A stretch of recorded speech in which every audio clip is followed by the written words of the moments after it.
Hey, 5th to 12th graders! Want to learn more about cybersecurity, participate in fun challenges, and have fun while doing it? Join us at Cyber Saturday on May 2nd at the Technology Advancement Center. Hosted by the National Cryptologic Foundation and TAC, this exciting event features guest speakers, hands-on activities like Capture the Flag with Virginia Tech's U.S. Cyber Range, Escape Room in a Box, Rubik's Cube encryption, free lunch, my favorite, swag, and more. High school students can also apply for the exclusive Cyber Elite track with our favorite BSI Lab. If you're interested, registration is open now. Join us at Cyber Saturday where you can learn cyber, build skills, and level up your future. See you there.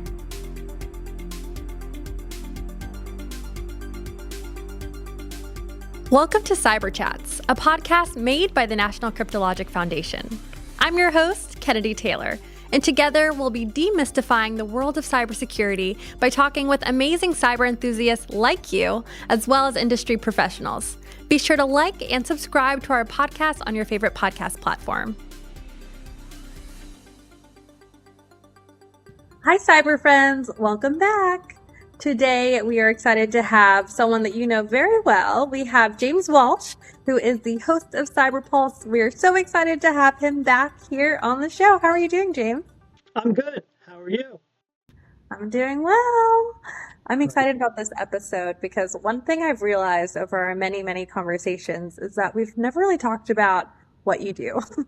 You work in cyber. You're not, just this podcast extraordinaire. You actually have a really cool career in cyber, and we want to hear all about it. All right. James, well, what do you do? I'm glad to be here, and it's kind of cool being on this side. It's a lot less stress. I don't have to worry about messing anything up. Yeah, there's a lot I can mess up. You're right, but James, what do you do day to day? Day to day, I am a SOC analyst for a government agency. So I work for a place called Agile Defense, and they have a lot of government contracts, basically like security as a service. Yeah. For those who are new and maybe don't know what a SOC or Security Operations Center is, what does that entail? So working in a SOC entails looking at a lot of logs. So you have a SIEM or a SIM, depending on how you like to call it, that ingests a lot of data from a lot of different sources like system logs, firewalls, your VPN, that sort of thing. And then it looks for problems or issues that you have basically pre-programmed in. They come with a bunch already set, but you can make your own. So maybe somebody tries to log in 10 times within 1 second. Humans can't really do that, so that'll pop an alert. So then you get these alerts in the SIEM and you go, oh, let me see if that's bad or not really bad. Like that 10 login attempts in a second, that could just be a script with a bad password in it, and it keeps trying and trying because it's like, you told me this is the password, so it's no big deal. Or it could be something coming from, say, a .ru domain, in which case it's probably dead. And the point of looking at, those logs is to identify any sort of unusual behavior, correct? That could perhaps be a hacker, could be, as you said, a tool that maybe is used to try a bazillion password attempts. Yeah. You want to look for unusual behaviors that could be indicators of compromise or attempted bad people. So do you or do you not work in a dark room? I prefer it darker, so yes, I do. I get to work remote, so I can set the lighting the way I want. I can even put on the hoodie. Exactly. A lot of people, when they think of cyber, they think of people who are working in a SOC, right? And it's a really cool career path. I think a lot of people start there to understand cyber before they can look at any other role. So love that, James. And how did you get there? How did you get into the world of SOC? How did I get to the SOC? So I started out, I knew I was going to have to start lower on the totem pole than I wanted to. So I went to CompTIA. I got an A+ certification. which is like this is how you plug in a keyboard. Um, then I got a Network Plus cert, which is all about networking. You know, routers, switches, uh, cable qualifications, Wi-Fi, all kinds of crazy stuff. And then I got my Security Plus certification, which is, you know, finally doing security stuff. Um, and then my first job in the field was in a network operations center, a NOC, which I actually think is a good place for people to start if they want to get into cybersecurity. It introduces you to the world of ticketing systems, um, kind of a high pace. It gets you used to troubleshooting if you're not already used to doing that. Um, you get to deal with clients all the time, um, and really like solidify your networking understanding. But if you just try to jump into a SOC with no understanding of ticketing systems, which is how you're going to handle those alerts that you get that say, "Hey, this might be a bad thing," you're really going to be lost, and you're going to spend so much time trying to learn the ticketing system that nobody's going to know if you're any good at the security side. So that's how I got there, and then I That's, transitioned from the knock to the sock. that's a helpful tip and maybe something someone could say in their interview, right? Why you for the SOC? Well, I worked in a knock and, this is why it's helped. So very Yeah, cool. yeah. I know for a fact that that knowledge of a ticketing system helped me to make the move. Hmm. So, And so I imagine people who work in a SOC have to work 24 hours a day. You need someone at least looking at the logs. um, yeah, yeah. So typically with a sock, you want 24/7 coverage. You know, because bad guys, they don't work 9 to 5s. So, like the sock I work in, we have 4 shifts. You work 12 hours at a go. So, like the first shift is the A shift is like Sunday to Tuesday. Then the B shift is the same thing at night. And Hmm. then C shift is Thursday through Saturday. D shift is the same thing at night. And then everybody alternates Wednesdays. That could be very cool if you're a night owl. Yeah, yeah. Honestly, it sounds like you have a very flexible schedule in that way because on the other days you're off, you have free time. Let me tell you, having 4 days off without having to burn vacation is awesome. Very cool. Yeah, 2 days isn't enough for the weekend. Give us four. No, no. When I had to go back to 9 to 5s for a little while, it was killing me because I felt like all I was doing was working, you know, Yeah. which it might sound kind of weird because I'm working 12-hour days, but, you know, with a 12-hour day, nobody really asks you to work overtime either because they know you've been there for 12 hours. Yeah. So when it's over, it's time to go. Hey, I have a 9 to 5 and I work 12-hour days. So, Right? right, So, very cool.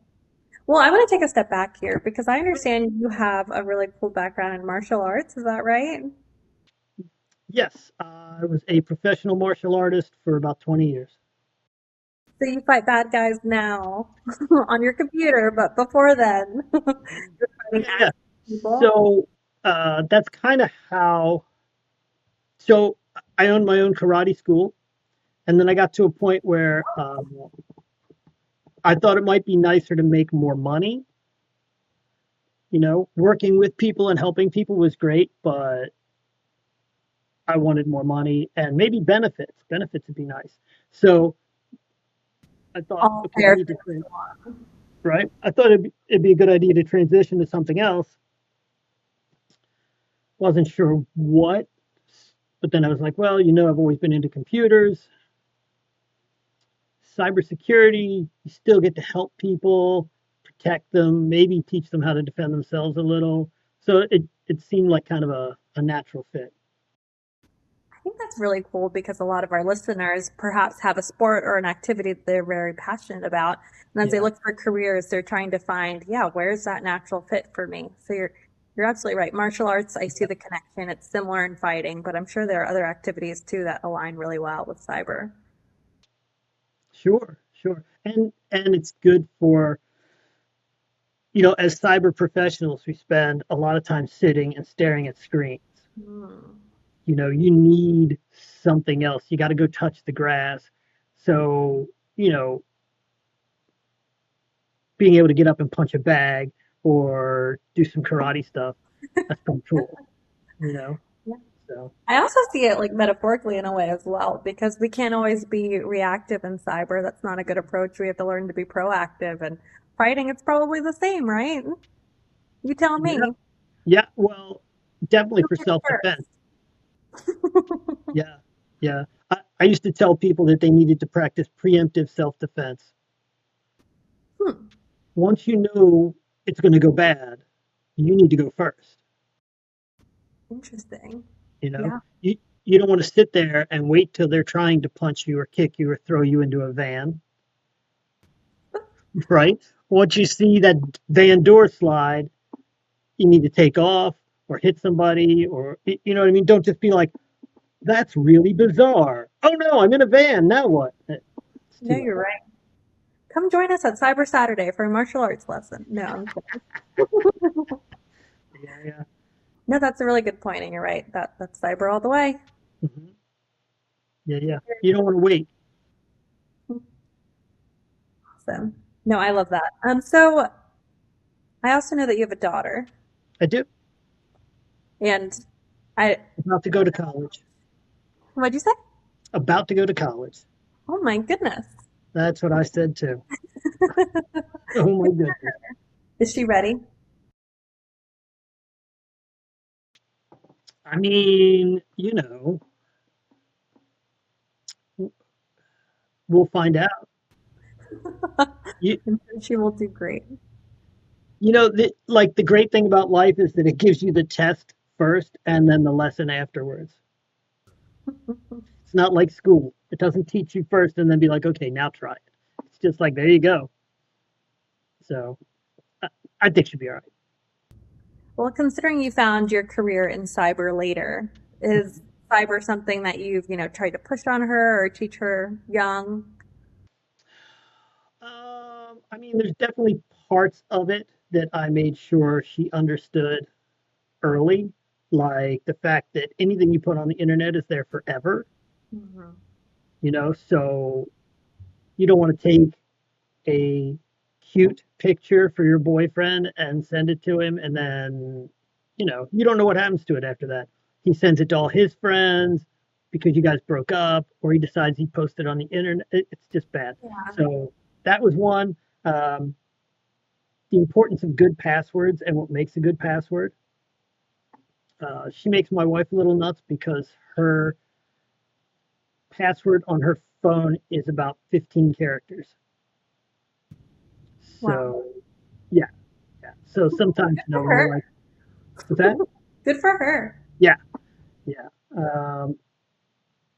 So she understands stuff like that. She's very aware of uh, like what a phishing attempt looks like. Don't fall for the text that says, "Oh, we have your package. Click here." Stuff like that. So, So you're saying that you basically have instilled in her a security mindset. yes, be suspicious at all times. Yeah. Yes.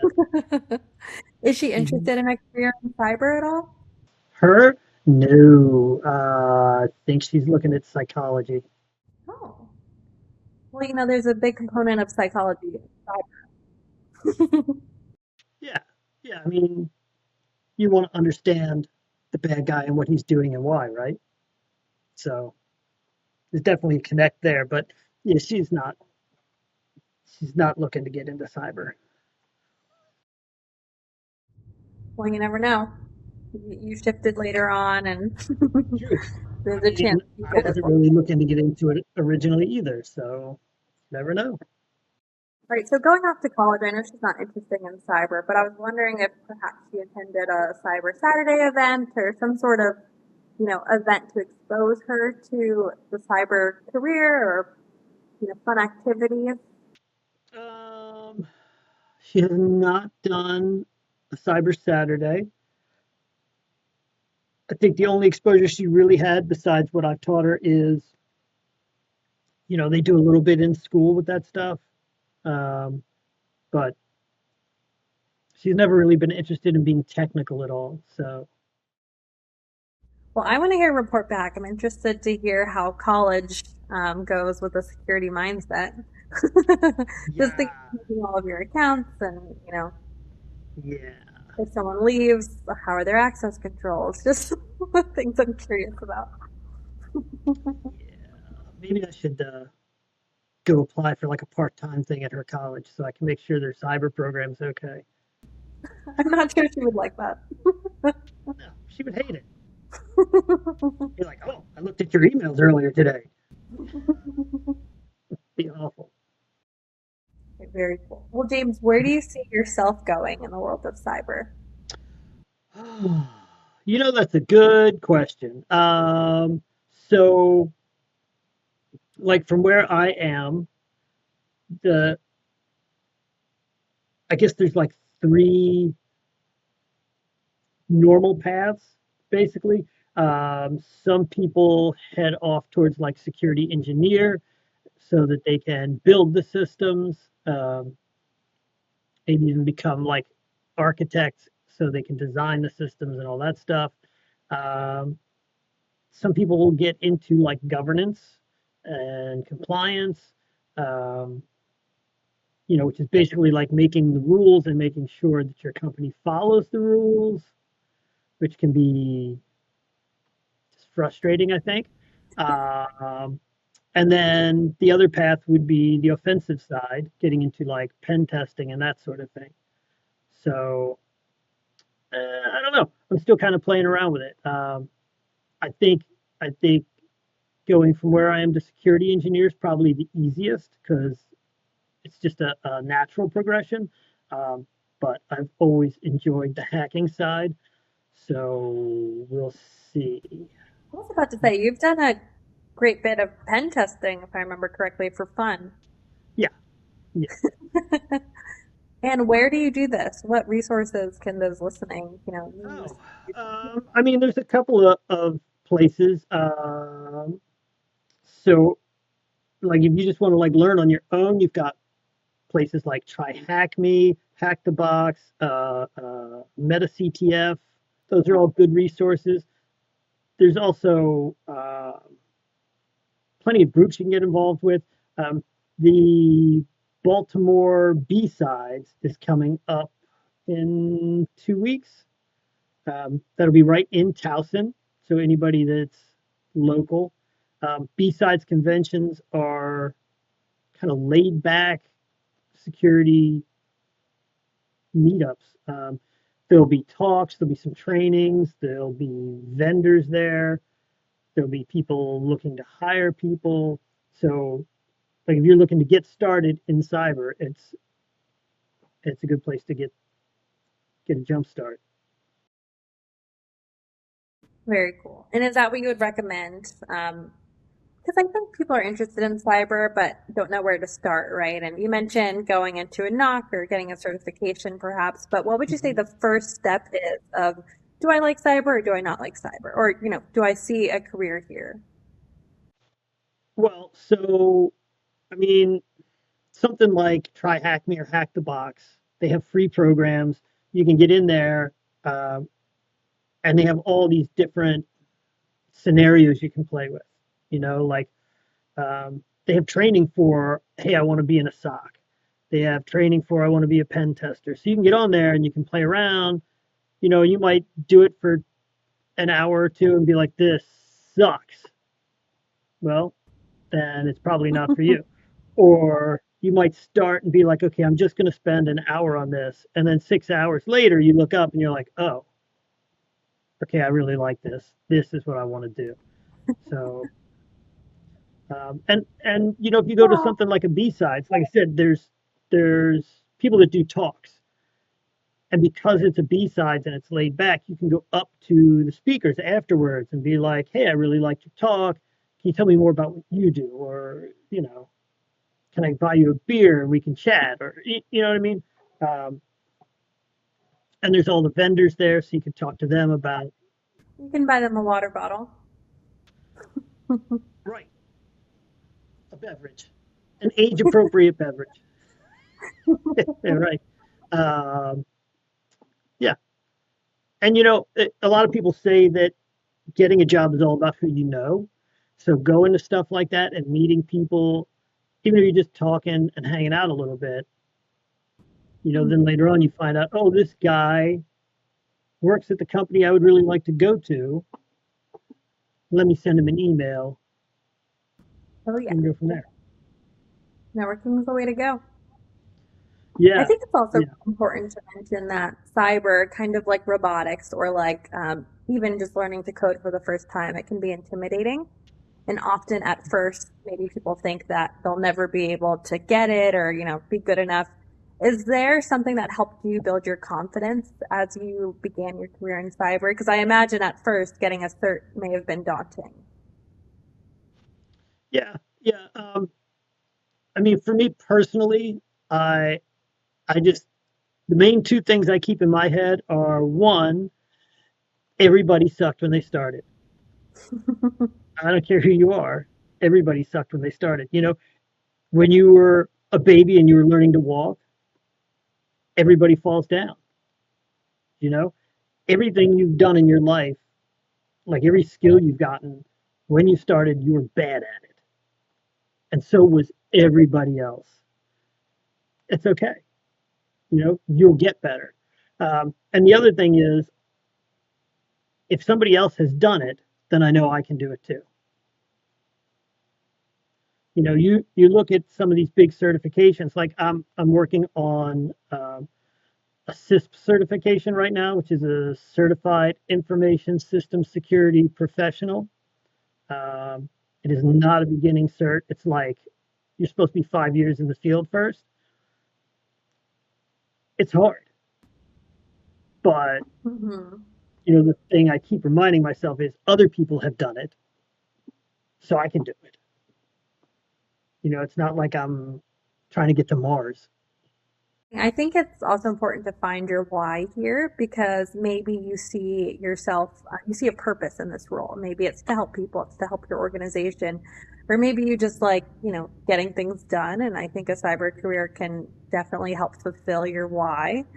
Maybe it's money, right? Like, what's the starting salary for people in cyber right now? There's a lot of lies in the industry. Like you'll see boot camps saying, "Oh, we'll teach you how to be a cyber guy in no time, and you'll make $150,000 when you start." You will not. Probably not 150. No, no. I mean, probably around 50 to start out. Um, I mean, when you get to uh, like a tier 3 analyst, which are the people that handle things when everything's going wrong, they get up into the 6 figures. But when you're starting out, it's not going to be that great. But you're starting out, so. But then you want to, if you want to look all the way to like a CISO, you can make really nice salaries. I mean, I think I've seen CISO job offers for like 250,000 a year. So, And I you think it know, depends on the company. I mean, my interns at a former yeah. company I worked at, their starting salaries were 70K when they started the Nice. job, and they were entry level in cyber, no certification. So I think it really depends. There is a lot of, I think, upward potential, as you mentioned, but starting, you could get very lucky. Starting, some You people can, do yeah. start I making just, 100. yeah, yeah. I just don't want people to like go in studying thinking, oh, I'm going to come out and make 150 grand a year. And then they're like, what is this? Where are those jobs? So, But it helps you when you know, have those certifications because you can advocate for yourself and why you deserve to be paid more. The CISSP, as you right. mentioned, I mean, that puts exponentially improves your upwards potential because now you can manage teams and manage large programs. Yeah. Yeah. And it shows that you understand how to work with the needs of the company.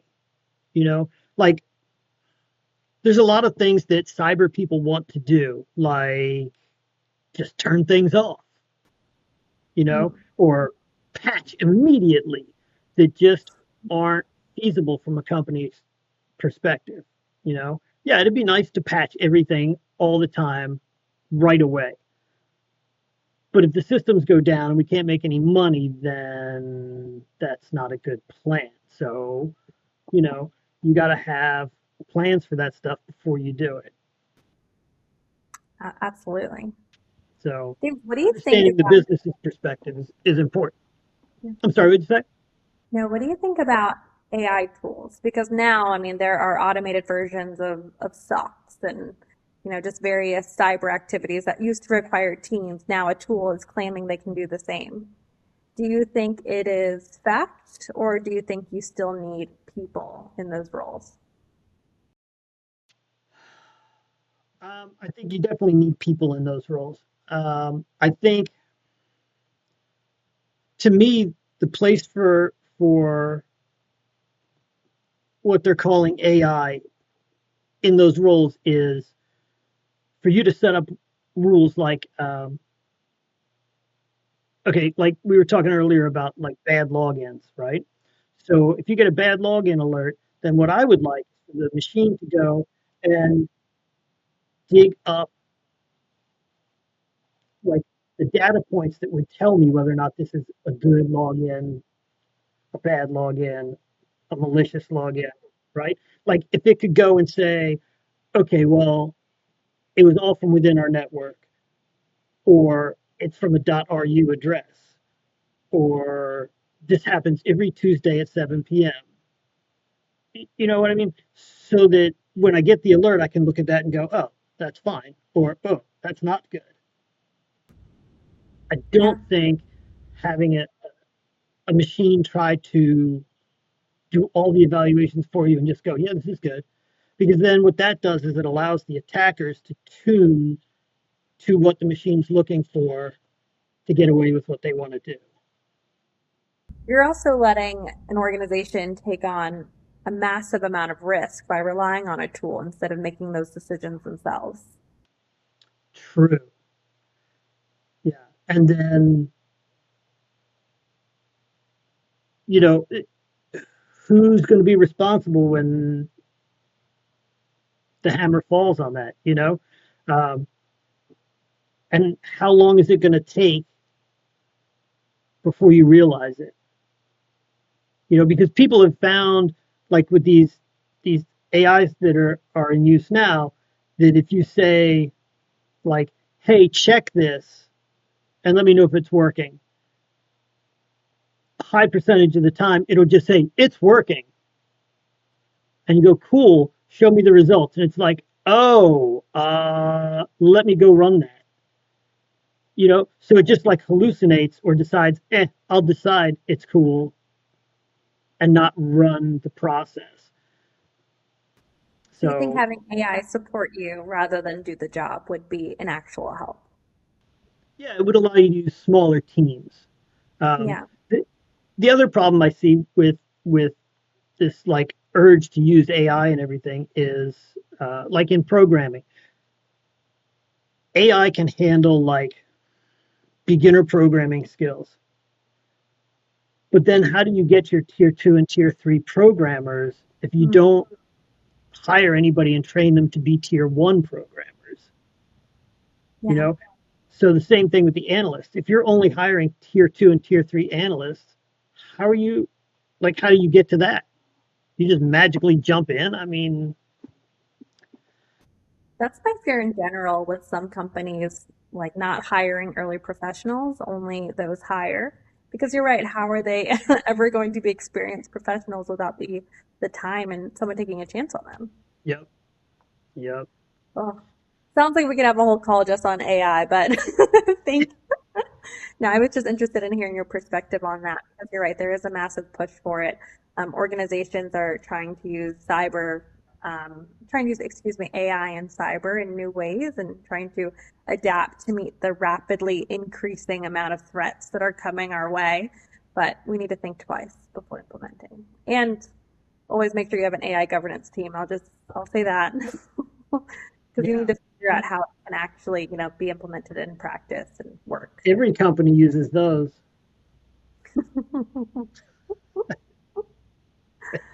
Awesome. Yeah. And don't put your company data into the AI.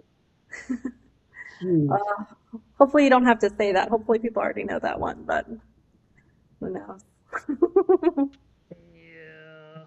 I mean, I feel like a big part of the cybersecurity job is telling people stuff they should already know. Don't use your passwords in the same places. You know what I mean? Like, always use a unique password. Hey, I'm going to stop there because I need to keep my job. They don't listen anyway. It's cool. Yeah.